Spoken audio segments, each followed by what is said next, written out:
my raising, you are the reason that I'm still breathing.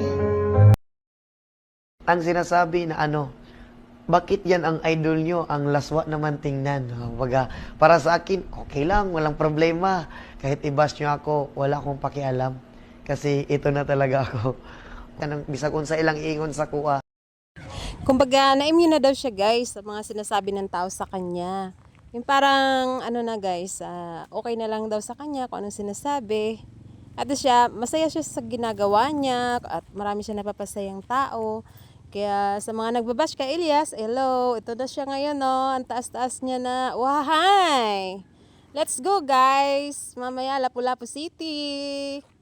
See you!